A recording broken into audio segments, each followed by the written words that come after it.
वक्त अगर बुरा होता है, अगर वक्त बुरा हो बालक, तो कुत्ते भी घेर लेते हैं शेर को। इसीलिए बोलता हूँ कि वक्त के नजाकत को समझो। खैर, तुम्हें वक्त की नजाकत को नहीं समझना, वो तो तुम समझते रहोगे जीवन भर। तुम्हें अभी ज़्यादा ज़रूरी है वक्त का सही उपयोग करना, सही तरीके से वक्त को यूज करना। वक्त बिल्कुल ख़राब ना करें, वक्त को अपने इम्प्रूवमेंट पर लगा दें, ताकि हम जहाँ जाना चाहते हैं, मेरा करियर जहाँ तक हम ले जाना चाहते हैं अपने करियर को, वहाँ तक अपने करियर को हम ले जा सके। सारा वक्त अपने आप पर लगा दे बालक। तो ध्यान से देखोगे, पिछले वीडियो में हम लोग थेल्स थ्योरम का कॉन्सेप्ट समझ लिए थे, कन्वर्स ऑफ थेल्स थ्योरम समझ लिए थे, दो इंपॉर्टेंट रिजल्ट समझ लिए थे हम लोग थेल्स थ्योरम के बेस पे। इस वीडियो में हम लोग इस बार किस टाइप का ऑब्जेक्टिव आ सकता है, उसमें से कुछ इंपॉर्टेंट ऑब्जेक्टिव हम लोग करने जा रहे हैं on the basis of Thales theorem. तो ध्यान से देखोगे बालक, ये पार्ट 2 है वीडियो। अगर कोई थेल्स थ्योरम का कॉन्सेप्ट नहीं समझ पाया है तो उसके लिए पार्ट 1 वीडियो जो ट्रायंगल का वो अपलोडेड है, डिस्क्रिप्शन में तुम्हें लिंक मिल जाएगा, या तुम प्लेलिस्ट चेक कर सकते हो। ट्रायंगल नाम से होगा, ट्रायंगल क्लास 10th नाम से होगा, वहाँ जा कर के तुम सीख सकते हो, समझ सकते हो। तो ध्यान से देखा जाए बालक, क्वेश्चन पहला ये है कि इस फिगर में, ये जो तुम्हें फिगर दिख रहा है बालक, इसमें AD बाई DC, देखो AD बाई DC है ना, is equal to BE by EC दिया हुआ है। अगर तुम कन्वर्स ऑफ थेल्स थ्योरम जानते हो बालक, तो अगर किसी ट्रायंगल में दो साइड का रेशियो इक्वल हो, दो साइड का जो रेशियो है वो अगर इक्वल है, तो जिस लाइन के चलते रेशियो बना हुआ है बालक, इसी लाइन के चलते नहीं है, AD और DC में डिवाइड हुआ, जिस लाइन के चलते ये बना हुआ था रेशियो बालक, वो लाइन तीसरे साइड का पैरेलल हो जाएगा। मतलब कि अगर ये बात है तो according to converse of Thales theorem हम लोगों को मिल गया बालक यहाँ कि जो D है ये पैरेलल हो जाएगा AB के, ये जो D है बालक ये AB के पैरेलल हो जाएगा। इतना बात हमें गिवन है। बोला गया कि CD जो है ना, CDE, मान लो इसे हम एंगल 1 लेट कर लेते हैं बालक। तो ये जो CD है ना, ये इक्वल है CED के, मान लो इसे हम 2 लेट कर लेते हैं। तो CD जो है ये CED के बराबर है, यानी 1 जो एंगल है ये 2 के बराबर है, ये गिवन है। 1 जो एंगल है ना बालक, ये एंगल 2 के बराबर है, ये क्या है बालक, गिवन है। ये बालक क्या है, गिवन है।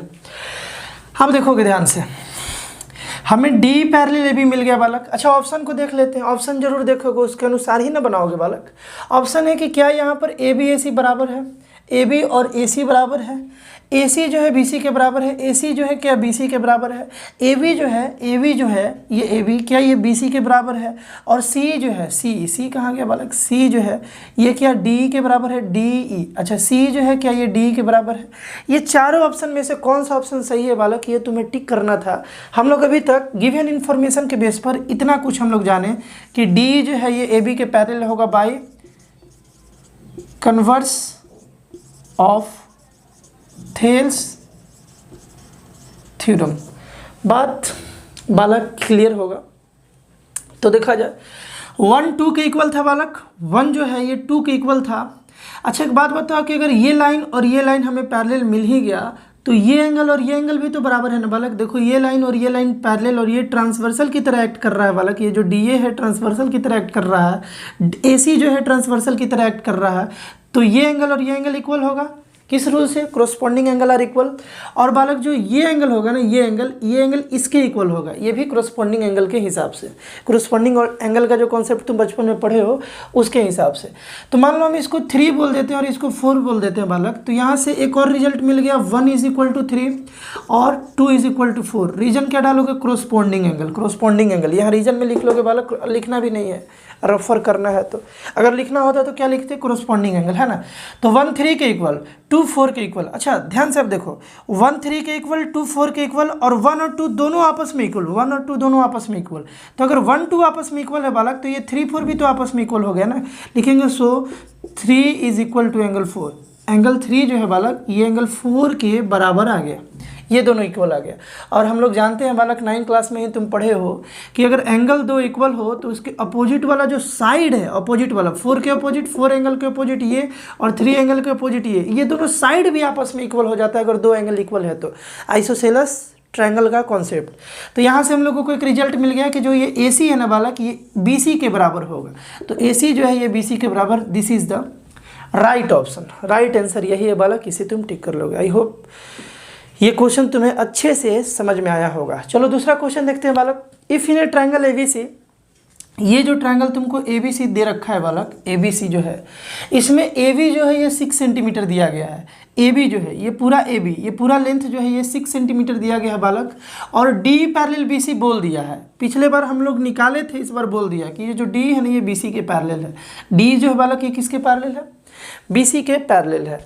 ठीक है, अगर ये D BC के पैरेलल है तो हम लोग पढ़े थे कि हम लोगों को 3 रिजल्ट यहाँ से मिल गया। पहला तो थेल्स थ्योरम वाला रिजल्ट क्या था बालक कि AD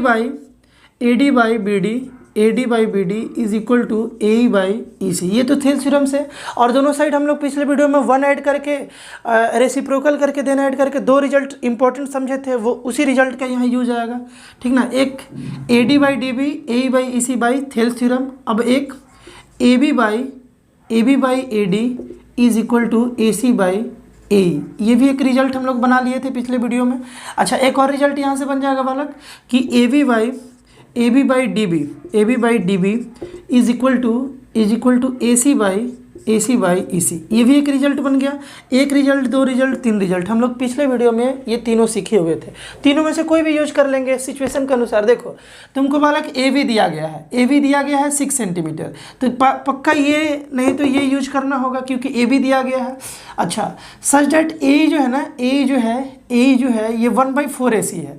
मतलब बोला गया है तुमसे कि जो A है ये 1/4 AC है। अगर A 1/4 AC है बालक, तो इस 4 को अगर हम इधर लाएंगे तो 4AE इज इक्वल टू क्या मिल जाएगा बालक हम लोगों को? AC मिल जाएगा। AC का वैल्यू कितना मिल जाएगा? 4A मिल जाएगा। अच्छा, AE के बारे में जिक्र है, कहाँ गया? AB के बारे में जिक्र है और AC के बारे में जिक्र है। तो पक्का है कि देखो इसका यूज करेंगे, इस फॉर्मूला का यूज करेंगे। देखो AB by AD, AC by AE, AC भी मिल गया, AE भी मिल गया, AB भी मिल गया। निकालना क्या है बालक? AD निकालना है। AD बस निकालना है, 3 चीज़ तुम्हें मालूम है, तो इसी रिजल्ट का हम लोग यूज कर लेंगे यहाँ। तो मिटा दे बालक, इसे मिटा देते हैं इसको। ध्यान से देखोगे बालक, हम लोगों के पास अगर ये बात गिवन है कि D जो है BC के पैरेलल है, तो थेल्स थ्योरम का जो रिजल्ट हम लोग सीखे थे उसके अनुसार AB बाई AD जो है ये AC बाई AE के बराबर हो जाएगा। तो AB कितना दिया हुआ है बालक? AB दिया हुआ है 6 बाई AD, ठीक ना, इज इक्वल टू AC कितना है? AC को AC ही रहने दो बालक, या AC को लिख सकते हो तुम। देखो AC को तुम लिख सकते हो 4AE, तो हम लोग लिख लेंगे 4AE लिख लेंगे, क्योंकि AC का वैल्यू गिवन क्वेश्चन के अनुसार यहाँ पर जो दिया गया था इसका यूज करके AC is equal to 4AE divided by नीचे में क्या है? AE है, तो यहाँ हम लोग AE लिख लेंगे। अब ये AE और AE कट गया बालक, AE और AE कट गया, ठीक ना। तो यहाँ से 6 is equal to 4 into AD लिख सकते हैं बालक। ये AD इधर डिवाइड में इधर गया तो मल्टीप्लाई में AD इज इक्वल टू कितना? 6/4। तो 4 से जब इसको तुम कैंसिल कर रहे होगे बालक तो कितना आएगा? 1.5 आ जाएगा। मतलब AD का जो लेंथ तुमसे पूछा गया था बालक वो कितना आ जाएगा? 1.5 यूनिट आ जाएगा। बात क्लियर है? तो चलो नेक्स्ट क्वेश्चन देखते हैं। तो क्वेश्चन नंबर 3 में दिया हुआ है कि इस फिगर में, ये जो फिगर बालक तुम्हें दे रखा है इसमें LM जो है ना, यानी ये वाला LM ये AB के पैरेलल है। LM जो है ये AB के पैरेलल है और AL का लेंथ तुमको दे रखा है। AL जो है ना, इसका AL का लेंथ दिया हुआ है x-3 है ना। AC जो है, AC मतलब ये पूरा बड़ा वाला, ये AC जो है ना, ये इसका लेंथ कितना दिया हुआ बालक? 2x दिया हुआ है। और BM जो है इसको x-2 दे रखा है। और BC जो है बालक, BC जो है ये 2x + 3 लिखा गया है। फिर से एक बार हम तुमको रिपीट कर दे और इस कॉन्सेप्ट को बढ़िया से समझ जाओ बालक कि अगर किसी ट्रायंगल में LM जो है, LM ये पैरेलल हो AB के, मतलब किसी ट्रायंगल में एक जो लाइन है अगर वो पैरेलल है किसी एक साइड के, और वो लाइन जो पैरेलल था वो लाइन जो पैरेलल था वो अगर दो साइड को कट कर रहा है, देखो ये लाइन इसके पैरेलल था और ये लाइन दो साइड को कट कर रहा है, तो ये इसको सेम रेशियो में डिवाइड करेगा। ये कौन बोला था? Thales theorem. मतलब कि अगर ये बात है तो हम 3 बात लिखने जा रहे हैं। अगेन पिछले क्वेश्चन में लिखे थे, एक बार और लिख रहे हैं ताकि तुम्हें याद हो जाए। मतलब कि अगर एल जो है ये ए बी के पैरेलल है, तो एक बात तो बालक क्लियर है यहाँ से कि एल सी जो है ना और ए एल का जब हम लोग रेशियो लेंगे तो सी एम जो है ये C M by M B के बराबर हो जाएगा, C M by M B के बराबर हो जाएगा। ये तो था अपना थेल्स थ्योरम का कॉन्सेप्ट, है ना। इसी थेल्स थ्योरम में पिछले वीडियो में हम लोग 1 ऐड करके 2 रिजल्ट बना लिए थे। वो रिजल्ट क्या था? एक रिजल्ट था बालक, पहला रिजल्ट जो था वो ये था कि ए सी बाई एल जो है इज इक्वल टू हो जाएगा, देखो ए सी बाई एल जो है इज इक्वल टू हो जाएगा B C by B M. एक ये रिजल्ट था। और तीसरा रिजल्ट ये भी हो सकता है बालक, देखो ए सी बाई एल की है ना, ए सी बाई एल की, अब की बार ए सी बाई एल सी कर लेते हैं, ए सी बाई एल सी कर लेते हैं। A C by L C is equal to B C by, देखो B C by C M, B C by C M. ये भी इक्वल है, ये भी सही है, ये भी सही है, और ये तो अपना ये तो अपना थेल्स चचा ही बताए थे, थेल्स थ्योरम है ये। और उसी थेल्स थ्योरम के बेस पर ये दोनों, तो किसी भी क्वेश्चन में हम लोग ये तीनों में से कोई भी डायरेक्ट यूज करके हम लोग वैल्यू निकाल सकते हैं सिचुएशन के अनुसार। देखो ए सी दिया हुआ है मतलब ये पूरा बड़ा, एल दिया हुआ है मतलब ये दिया हुआ है, बी एम दिया हुआ है, बी एम ये दिया हुआ और बी सी दिया हुआ, बड़ा वाला दिया हुआ है। तो हम लोग वहाँ जाएंगे ना जहाँ ए सी भी मिल जाए, एल भी मिल जाए, बी सी भी मिल जाए, बी एम भी मिल जाए, जो जो दिया गया वहाँ जाएंगे, उस रिजल्ट का डायरेक्ट उठाएंगे और उससे बना लेंगे। तो देखो इसके हेल्प से हम बना रहे हैं। ए सी का वैल्यू कितना है? ए सी का वैल्यू बालक 2x है। देखो इसका यूज करने बालक इस रिजल्ट का, तो ए सी का वैल्यू 2x है, डिवाइडेड बाई ए एल का वैल्यू कितना है? x minus 3 is equal to है बीच में, तो is equal to B C का वैल्यू कितना है बालक? 2x प्लस 3 है, 2x प्लस 3 है, 2x प्लस 3, और बी एम का वैल्यू कितना है? x माइनस 2, x माइनस 2 बालक। आगे देखो, अब यहाँ से तो बालक ये क्रॉस मल्टीप्लाई हो जाएगा, जानते हो तुम, ये इधर डिवाइड में उधर उसके साथ मल्टीप्लाई में, ये इधर डिवाइड में उधर जाएगा तो मल्टीप्लाई में, तो हम लोग लिख लेंगे 2x इंटू एक्स माइनस 2, है ना, इज इक्वल टू, देखो 2x into x minus 2 is equal to 2x plus 3, 2x plus 3, है ना, into x minus 3, x minus 3। ये बात हुआ बालक। अब ब्रैकेट को ओपन करो, ब्रैकेट को ओपन करोगे तो 2x इंटू एक्स कितना हो गया? 2x स्क्वायर हो गया और माइनस 4x हो गया, 2 into 2 4x minus 4x is equal to 2x into x, 2x square हो गया बालक, 2x इंटू 3 माइनस 6x हो जाएगा ना, क्योंकि यहाँ माइनस भी है ना, यहाँ माइनस भी है। उसके बाद 3 इंटू एक्स प्लस 3x, ठीक है, और 3 into minus 3 minus 9, 3 into minus 3 minus 9 बालक। बात क्लियर है ना। देखो 2x square minus 4x, 2x square minus 6x plus 3x और माइनस 9। देखो ये दोनों बालक कट गया, स्क्वायर वाला कट गया हमारे से, यहाँ से कट गया बालक। और ये दोनों को अगर सॉल्व कर ले, ये दोनों को अगर सॉल्व कर लेते हैं बालक, हड़बड़ाना क्या है, minus 6x plus 3x minus 3x हो जाएगा, इज इक्वल माइनस 9। इसको इधर लाएंगे तो ये माइनस 4x प्लस 3x हो जाएगा, इज इक्वल टू माइनस 9 हो जाएगा, है ना। तो यहाँ से अगर तुम इसको बनाओगे, देखो बालक यहाँ बताते हैं, माइनस 4x और प्लस 3x, माइनस 4x में से प्लस 3x अगर ऐड कर दें तो ये माइनस x आ जाएगा, और इधर तो माइनस 9 है, माइनस माइनस कैंसिल, x का वैल्यू बालक कितना आ जाएगा? 9 आ जाएगा बालक, x का वैल्यू कितना आ गया? 9 आ गया। अब देखो ये जो क्वेश्चन है, क्वेश्चन नंबर 4, इस फिगर में D जो है ये BC के पैरेलल दिया गया है, तो वही ये 3 रिजल्ट यहाँ भी मिल जाएगा, है ना।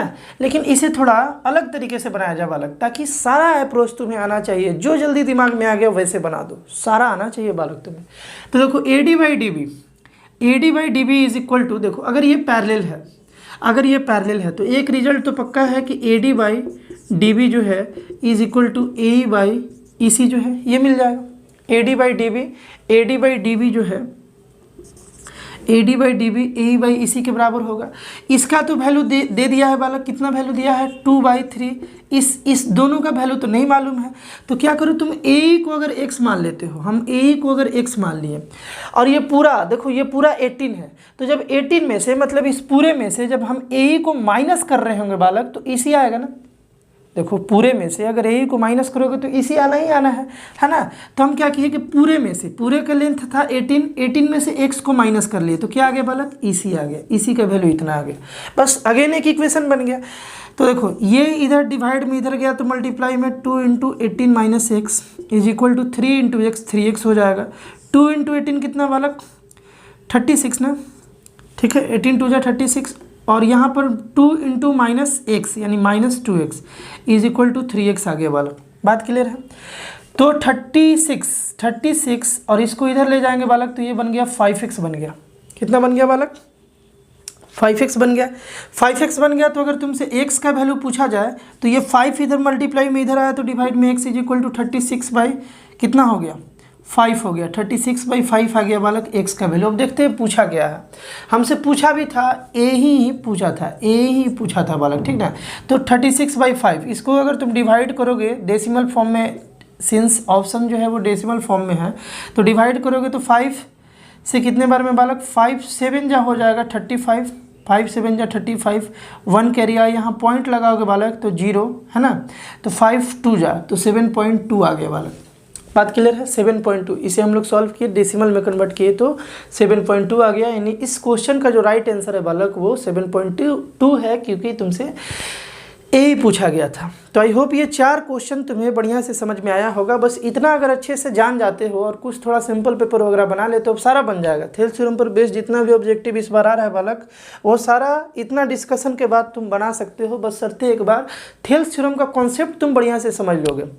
थेल्स थ्योरम का कॉन्सेप्ट वाला वीडियो अपलोडेड है, पार्ट 1 वीडियो जो ट्रायंगल का पहला वीडियो डाले हैं वो थेल्स थ्योरम का कॉन्सेप्ट वाला डाले हैं, है ना। उसे जा करके अगर नहीं जानते हो तो समझोगे, अगर जानते हो तो टाइम वेस्ट करना सही नहीं है तुम्हारे लिए। इस समय टाइम तुम्हारे लिए काफ़ी इंपॉर्टेंट है। तो सबसे पहले अगर जानते हो तो ठीक है, नहीं जानते हो तो एक बार जाकर उसे अच्छे से समझोगे और उसके बाद ये 4 क्वेश्चन को अच्छे से समझोगे, और उसके बाद जब तुम अपना क्वेश्चंस बना रहे होगे सैम्पल पेपर का तो सारा बना रहे होगे, ये रिजल्ट नहीं भूलोगे। पिछले वीडियो में भी बताए हुए हैं, इस रिजल्ट को ध्यान रखोगे। यहाँ से इसका एप्लीकेशन भी इस वीडियो में हम तुम्हें सिखा दिए कि कैसे इसका यूज करके तुम्हें क्वेश्चंस को जल्दी हैंडल कर सकते हो, और ये भी एक मेथड समझा दिए तुमको। बात क्लियर है बालक। तो मिलते हैं हम लोग ट्रायंगल के नेक्स्ट वीडियो में, जिसमें हम लोग सिमिलैरिटी का कॉन्सेप्ट हम लोग समझ रहे होंगे, और देन सिमिलैरिटी के बेस पर हम लोग कुछ क्वेश्चंस भी कर रहे होंगे। तो मिलते हैं हम लोग नेक्स्ट वीडियो में बालक। बाय।